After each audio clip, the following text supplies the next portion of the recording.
after Johnny Football's antics last night, obviously a lot of attention and hype around this guy. He has only played 2 NFL games and not even full games yet. So that is all granted and noted here. But after he flipped off, the Redskins sideline last night during the Monday Night Football broadcast, the question is Johnny Football the Bryce Harper of the NFL? Well, I think it's unfair a little bit, and I owe Bryce Harper an apology. I went off on him last week. He's not a punk.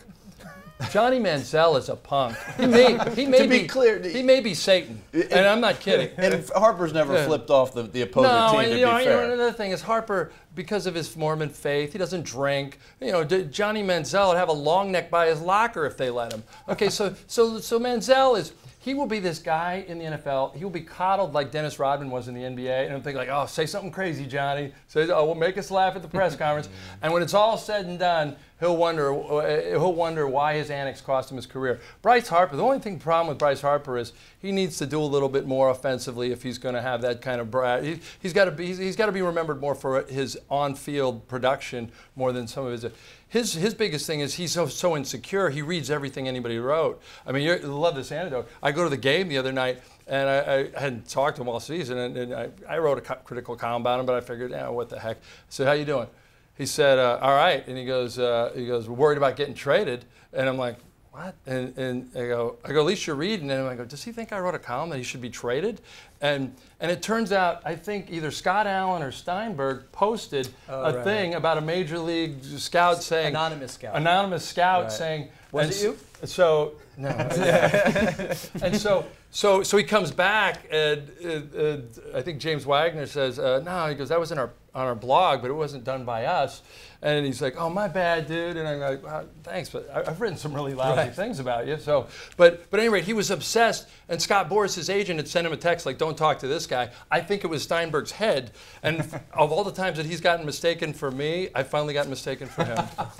At the end, Steinberg side of the Nats locker room. All right, Brandon, what do you think? Is that an unfair comparison? I mean, you definitely have the aura and potential to do something dumb with those two because they just have a lot of flair. They're young guys. But I don't know. I think the cure for anything is winning. Right. When you win, people say, okay, you can do whatever you want to do as long as you come to the field and you're ready to play. But I think Johnny Football, I don't like calling that, Johnny Manziel, he's got to do something first. I think people forget at the end of the day that's not something. But we're in the NFL, and that's what I was about to say. He hasn't done anything. All right, fair. Like we saw last night, at least I saw, he's still with the Cleveland Browns. Right. Like this isn't college anymore. It's another level, but you're still on the Cleveland Browns. Like you're not. I don't see him having a really good rookie season, to be honest. Like who's around him? At least when Harper came to the league, he had Strasburg, he had Zimmerman. Like I don't know.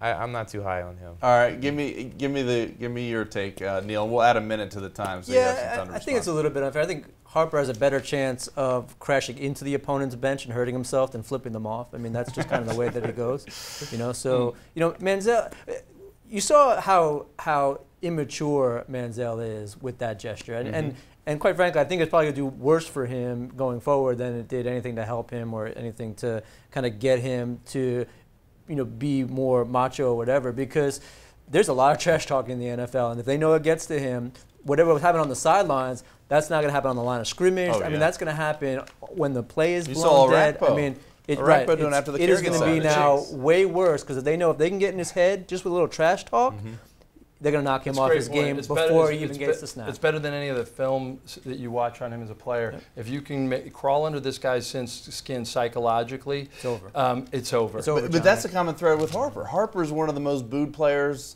at least in Atlanta. Yeah, but that's just booing, right? I mean, and he's not the signal caller for the Nationals either. And there's more of a one-on-one matchup in baseball. I mean, at the quarterback position. The wheels on the off. You can hide Bryce Harper. If Johnny Manziel's on the field, you can't hide him.